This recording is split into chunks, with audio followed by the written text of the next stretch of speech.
नाज़रीन आदाब, ताज़ा खबर में आप सभी का इस्तकबाल है। मैं हूं आफरीन। आइए नजर डालते हैं हेडलाइंस पर। टेक्नोलॉजी तेजी से मालियाती दुनिया पर हो रही है हावी। G20 उज़ायर खजाना और मरकजी बैंक के गवर्नर्स की 2 रोजा मीटिंग के आगाज पर वज़ीर आज़म का खिताब।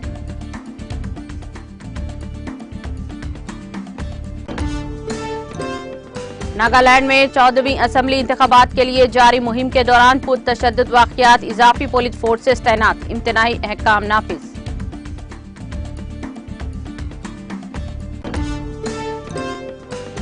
अडानी हिंडनबर्ग तनाजा, सुप्रीम कोर्ट ने कहा मीडिया रिपोर्टिंग पर नहीं लगेगी रोक, मीडिया पर इम्तनाई अहकाम लगाने से सुप्रीम कोर्ट ने किया इनकार।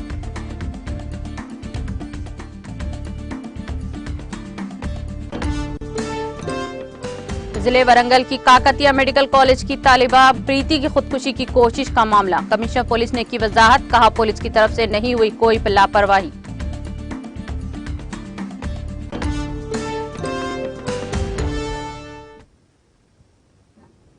और अब खबरें तफसील से। वज़ीर आज़म नरेंद्र मोदी ने आज डिजिटल इकोसिस्टम और यूनिफाइड पेमेंट्स इंटरफेस यूपीआई अदायगियों के फवायद पर रोशनी डालते हुए कहा कि टेक्नोलॉजी तेजी से मालियाती दुनिया पर हावी हो रही है। यहाँ G20 उज़राए खजाना और मरकजी बैंक के गवर्नर की जारी 2 रोजा मीटिंग के आगाज के मौके पर वीडियो कॉन्फ्रेंस के जरिए खिताब करते हुए वज़ीर आज़म ने कहा कि डिजिटल अदायगियों ने वबाई अमराज के दौरान कंटेक्ट लेस और परेशानी से पाक लेन देन के काबिल बनाया।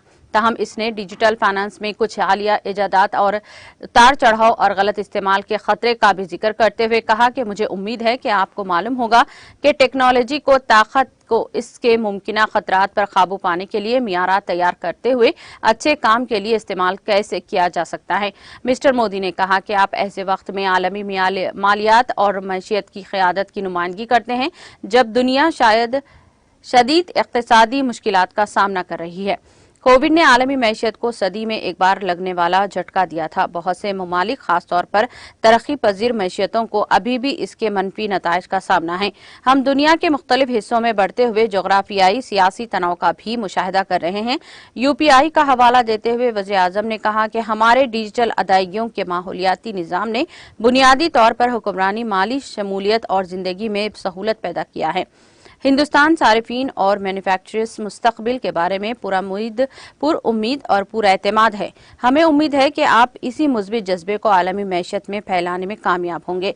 अपनी G20 सदारत के दौरान हमने एक नया फंडिंग प्लेटफॉर्म बनाया है जो हमारे आलमी G20 मेहमानों को हिंदुस्तान के बेहतरीन डिजिटल अदायगियों के प्लेटफॉर्म यूपीआई तक रसाई की इजाजत देता है।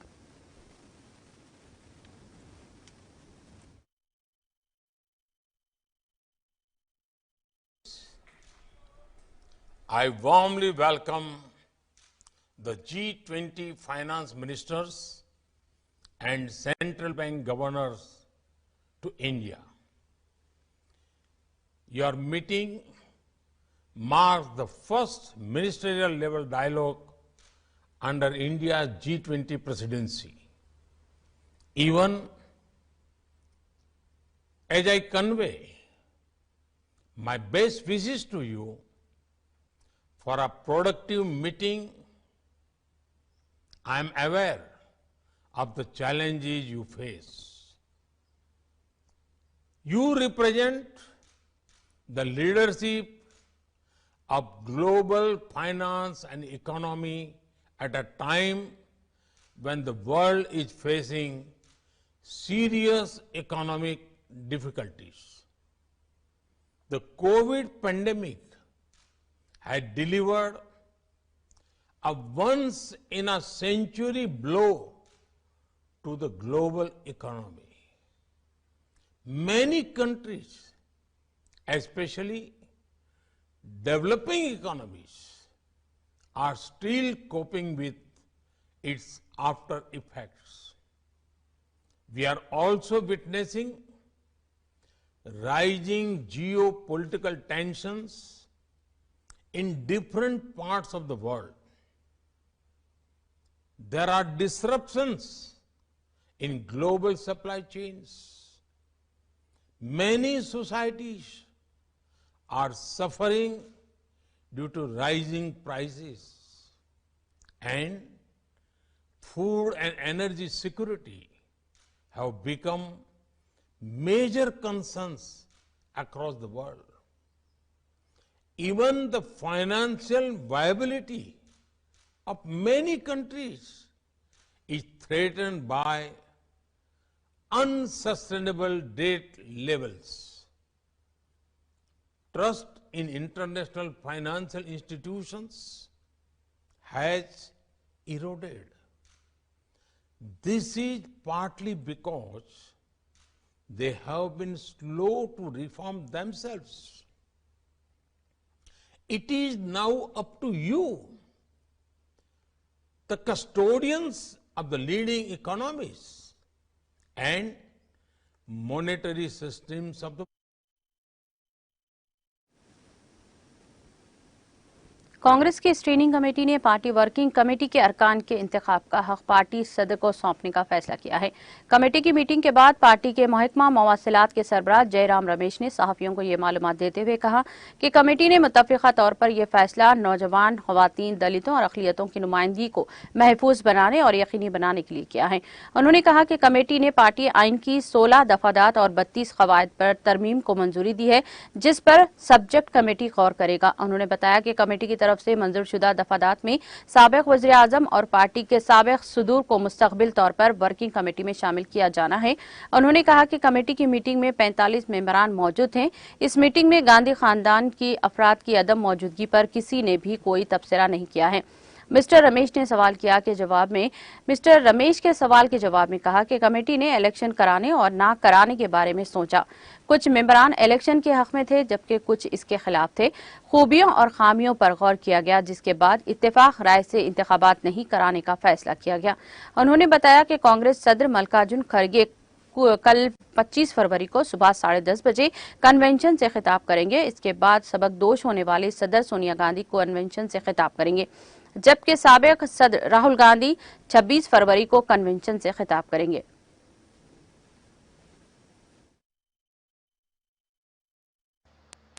सर्वसम्मति से ये शब्द बहुत महत्वपूर्ण है।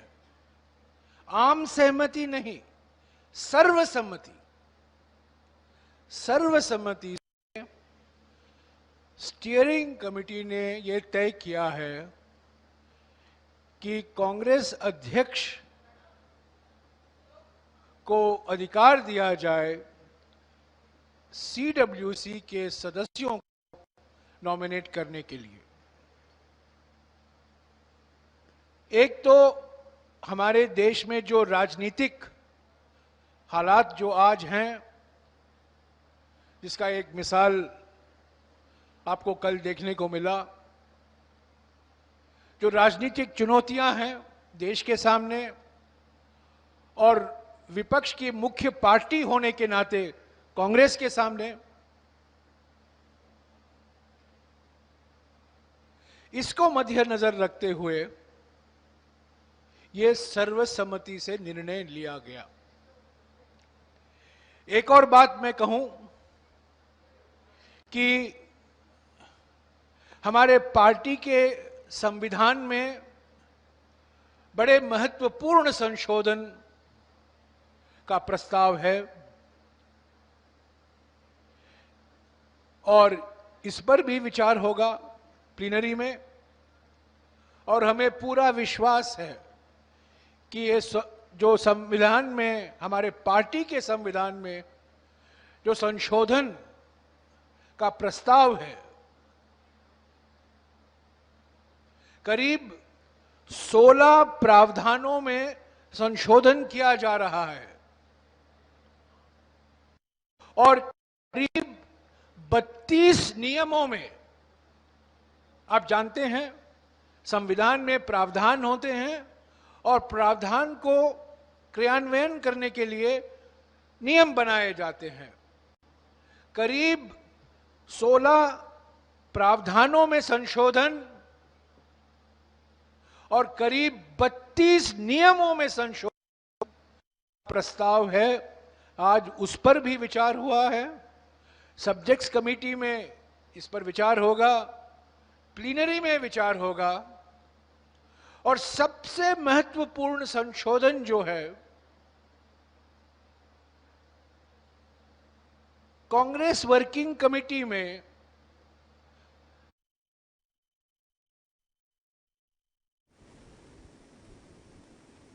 सुप्रीम कोर्ट ने जुमा को अडानी ग्रुप पर हिंडनबर्ग रिपोर्ट से मुताल्लिक मीडिया पर खबर शाया करने, नश्र करने पर पाबंदी लगाने की दरख्वास्त को मुस्तरद कर दिया।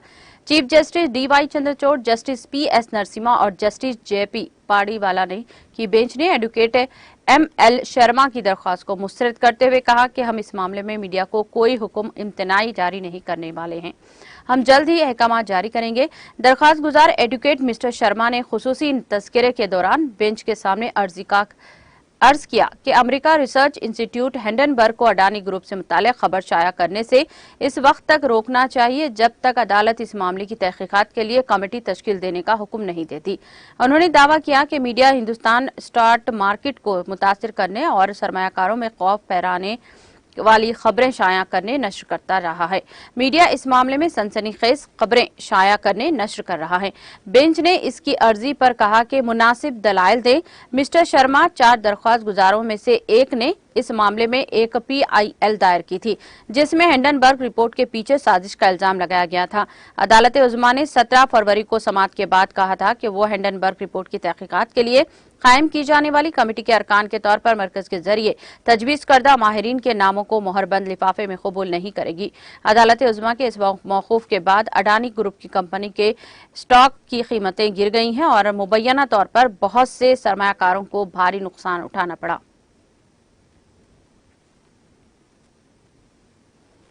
साबिक सदर प्रतिभा पाटिल के शौहर देवी सिंह शेखावत का जुमे की सुबह पुणे में इंतकाल हो गया। इनकी उम्र 88 वर्ष थी। इनके पसमंदगान में अहलिया प्रतिभा पाटिल के अलावा एक बेटा राजेंद्र सिंह शेखावत है। खानदानी जराये ने बताया कि मिस्टर शेखावत 12 फरवरी की सुबह अपने रिहाइश गाह के लॉन में गिर पड़े। इनका ऑपरेशन किया गया था। इन्हें ब्लड प्रेशर के मसाइल, गुर्दे की खराबी और दीगर कई जिस्मानी बीमारियों थी। जराये का कहना है कि मिस्टर शेखावत का इंतकाल सुबह 9:30 बजे हुआ। इनका आखिरी इलाज अब पुणे के KML हॉस्पिटल में हुआ था। इनकी आखिरी रसूमात आज शाम 6 बजे पुणे में अदा की जाएंगी। मिस्टर शेखावत और मिस पाटिल की शादी 7 जुलाई 1965 को हुई थी। Mister Shekhawat Amravati municipal corporation के मेयर थे। वो बाद में वहां से MLA भी मुंतखब हुए। मिस्टर शेखावत तालीमी दुनिया में भी काफी सरगर्म थे। उन्होंने 1972 में मुंबई यूनिवर्सिटी से PhD की थी।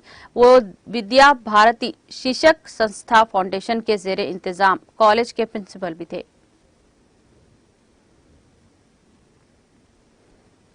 छत्तीसगढ़ के जिले बलूदा बाजार में कल देर रात ट्रक और पिकअप मैन के टकराने के हादसे में 11 लोगों की मौत वाक़ई हो गई और मुतअद्दिद जख्मी हो गए हैं। पुलिस जराये के मुताबिक जिले बलूदा बाजार के अर्जुनी इलाके में देर रात पिकअप मैन और ट्रक के तसादुम में 11 अफराद और 1 दर्जन के करीब लोग जख्मी हुए हैं। जान बाख होने वालों में 2 बच्चे भी शामिल हैं। हादसे की इत्तला मिलते ही पुलिस आला अफसरान मौके पर पहुंच गया और जख्मियों को हॉस्पिटल मुंतकिल किया। मुतअद्दिद जख्मियों की हालत तशवीशनाक बताई जाती है। इत्तलात के मुताबिक जांबाग होने वाले तमाम करीबी रिश्तेदार हैं जो किसी खानदानी तकरीब से वापस आ रहे थे और रास्ते में इन्हें हादसा पेश आया। वाक़े पर गहरे रंजो गम का इजहार करते हुए वज़ीर आला भूपेश बघेल ने महलूकीन के अहले खाना से गहरी हमदर्दी का इजहार किया है। उन्होंने जिले इंतजामिया के हुकाम के हादसे में जख्मियों को बेहतर इलाज सहूलत फराहम करने की भी हिदायत दी।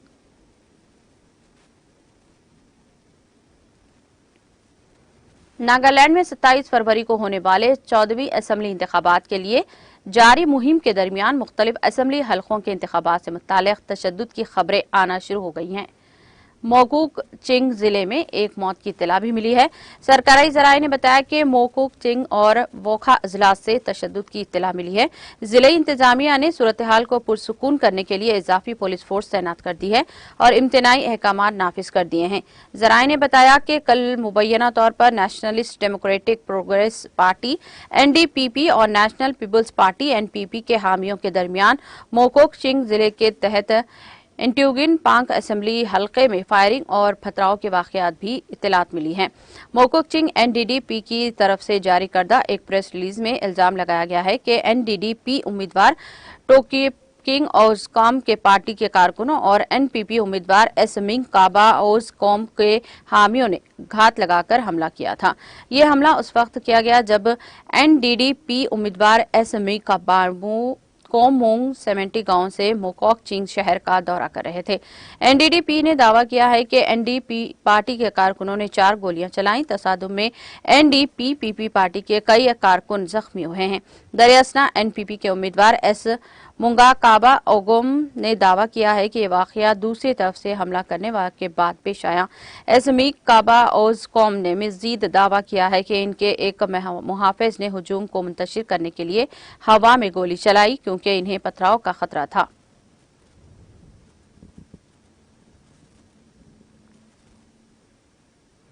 जिले भदादरी कुत्तागुड़ियम के दमापेट मंडल के मश्ती पंडा में कौमी शाहरा के किनारे एक डीजल टैंकर उलट गई। ट्रैक्टर सड़क के किनारे फसल की नहर में गिरने के बाद सैलाब की तरह बह जाने वाले डीजल को मुकामी लोगों ने बाल्टियों से पकड़ लिया। अहदेदारों ने बताया कि यह टैंकर महाराष्ट्र के गुलबर्गा से आंध्रा के अगलूर की मेगा इंजीनियरिंग कंपनी जा रहा था कि यह हादसा पेश आया। धूप की तेज शिद्दत के अलावा एक छोटी चिंगारी भी आग लगने का सबब बन सकती थी, लिहाजा चौक पुलिस ने जाए वाकया पर हुजूम को जाने से रोक दिया और पुलिस ने तैनाती अमल में लाई है।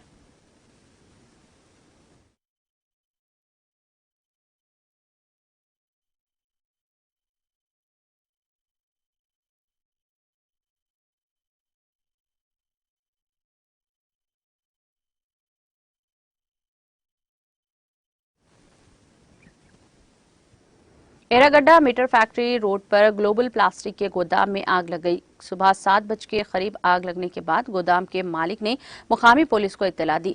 मौके पर पहुंची पुलिस और फायर ब्रिगेड के अमले ने 3 फायर इंजनों की मदद से आग पर काबू पाया।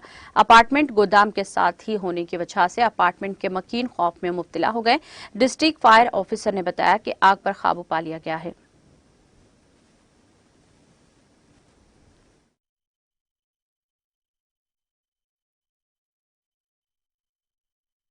ఫైర్ అనేది తెలుస్తుందండి. వాళ్ళు ల్యాండ్ ఓనర్ ప్రాపర్టీలో వీళ్ళు గోడౌన్ లీజుకి తీసుకొని డొమెస్టిక్ సేల్స్ పర్పస్ లో plastic items other items dump చేసి పెట్టుకున్నారు. ఇక్కడ ఉన్న వాచ్మెన్ చూసి ల్యాండ్ ఓనర్ కి చెప్పి తర్వాత ఈ ప్రాపర్టీ అని చెప్పి అక్కడ నుంచి మాకు ఫైర్ కాల్ వచ్చిందండి. మొత్తం మనం ఇనిషియల్ స్టేజ్ లో 2 వెహికల్స్ స్మాల్ అనే ఉద్దేశంతో టర్న్అవుట్ ఇచ్చాము. తర్వాత కొంచెం ఫైర్ డెవలప్ అవుతుందంటే ఇంకొక 3 వెహికల్స్ కూడా టర్న్అవుట్ ఇచ్చాము. మున్సిపల్ వాటర్ ట్యాంకర్స్ డిఆర్ఎఫ్ సిబ్బంది కూడా అసిస్ట్ చేస్తున్నారు. పోలీస్ డిపార్ట్మెంట్ ఈ సనత్ నగర్ ఫైర్ స్టేషన్ కింద ఉంటుందండి. Sanath Nagar police station limits లో లాస్ట్ డీటెయిల్స్ ఇంకా ఫర్దర్ రీజన్స్ కొంచెం టైం పడుతుంది తెలియటానికి. కాజ్ ఆఫ్ ఫైర్ కొంచెం టైం పడుతుంది దానికి తెలియటానికి. మనం వాళ్ళు చెప్పడం వాళ్ళు ఫైర్ కొంచెం పెద్దదా అంటే కొంచెం ఎక్కువ అవుతున్న టైంలోనే చెప్పారు. ఇనిషియల్ టైంలో ఎవరన్నా చూస్తున్నా లేకపోతే తెలుస్తున్నా మనం కొంచెం అసెస్మెంట్ చేయొచ్చు. అది కొంచెం టైం ఇంకొక 1 or 2 hours అయిపోతుంది. మనకి కంప్లీట్ కంట్రోల్లో ఉన్నాయి కానీ కొంచెం మోల్డ్ షెడ్ ప్లాస్టిక్ కాబట్టి రీఇగ్నేట్ అవుతా ఉంది. సో అయిపోతుంది ఒక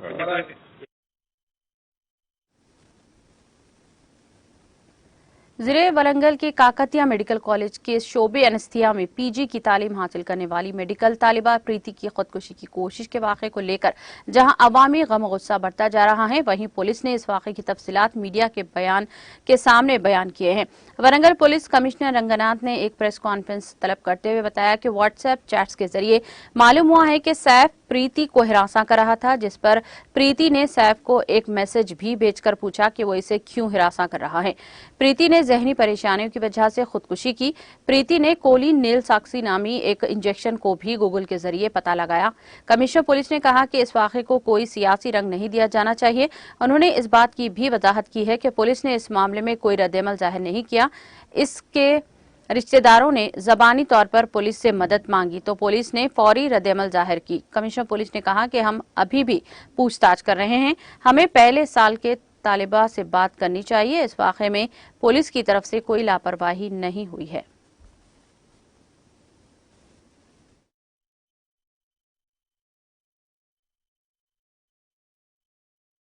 ఉండిందన్నమాట. టార్గెటెడ్గా, అంటే వేరే అమ్మాయిల్ని కాకుండా ఈ అమ్మాయిని ప్రతిదాన్ని కూడా తప్పుల్ని ఎక్కువగా ఎత్తి చూపిస్తూ ఈ అమ్మాయిని ఇబ్బందికరంగా, అంటే అందరి మధ్యలో ఇన్సల్ట్ చేస్తూ కామెంట్ చేయటం, అంటే గ్రూప్స్లో, వాట్సాప్ గ్రూప్స్లో వీళ్ళకు ఒక గ్రూప్ కూడా ఉన్నది, ఎల్డిడి ప్లస్ నాకౌట్ అని ఒక గ్రూప్ ఉంటుంది. First year and second year MD anaesthesia students ఉండేటువంటి ఒక వాట్సాప్ గ్రూప్ అన్నట్టు, ఎల్డిడి ప్లస్ నాకౌట్స్.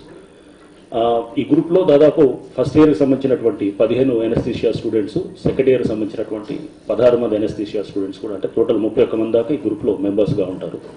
సో ఈ గ్రూప్లో కూడా ఇతను యాక్చువల్గా సాటర్డే రోజు, అంటే సాటర్డే అంటే మనం చూస్తే కనుక 18th రోజు ఈ గ్రూప్లో ఈ అమ్మాయి, అంటే ఏదైతే కనుక ధరావత్ ప్రీతి, ఈ అమ్మాయి యాక్చువల్గా అక్కడ గవర్నమెంట్ మెటర్నిటీ హాస్పిటల్కి వెళ్ళినప్పుడు అక్కడ మెటర్నిటీ హాస్పిటల్లో ఒక హౌస్ సర్జన్ స్టూడెంట్ తోటి కొంత అక్కడ ఇది కేస్ షీట్ ఇన్వెస్టిగేషన్ అది రాపించడం జరుగుతుంది. రాపించిన తర్వాత దాని మీద తర్వాత నెక్స్ట్ చాట్లో, అంటే సాటర్డే రోజు ఈ చాట్లో ఇది డిస్కషన్ వస్తాను. ఈ ఫోటో పెడుతూ ఈ కేస్ షీట్ ఎవరు పెట్టారు, ఎవరు రాశారని చెప్పేసి అతను ఈ సైఫ్ అడిగితే ఈ అమ్మాయి అందరూ చెప్తారు నేను కాదని అంటారు, ఈ అమ్మాయి నేనే పెట్టాను అని అంటారు.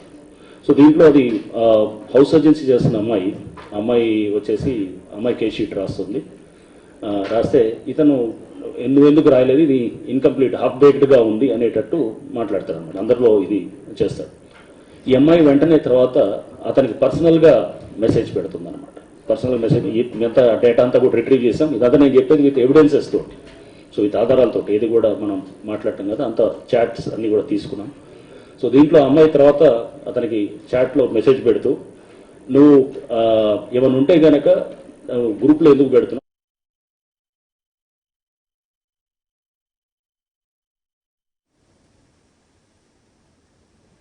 इख्तिताम से क़ब्ल एक नज़र हेडलाइंस पर। टेक्नोलॉजी तेजी से मालियाती दुनिया पर हो रही है हावी। G20 वज़राए खजाना और मरकजी बैंक के गवर्नर्स की 2 रोज़ा मीटिंग के आगाज पर वज़ीर आज़म का खिताब।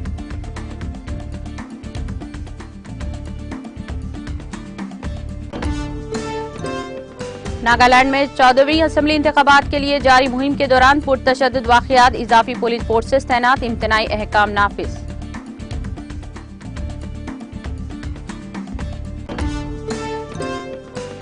अडानी हिंडनबर्ग तनाज़ा, सुप्रीम कोर्ट ने कहा मीडिया रिपोर्टिंग पर नहीं लगेगी रोक। मीडिया पर इम्तनाई अहकाम लगाने से सुप्रीम कोर्ट ने किया इनकार।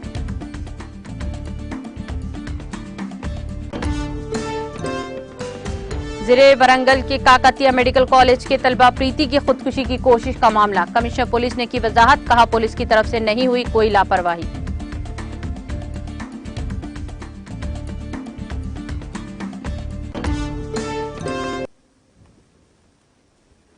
ताजा खबर में फिलहाल इतना ही। दीगर अपडेट्स और प्रोग्राम के लिए जुड़े रहिए टीटीवी के साथ।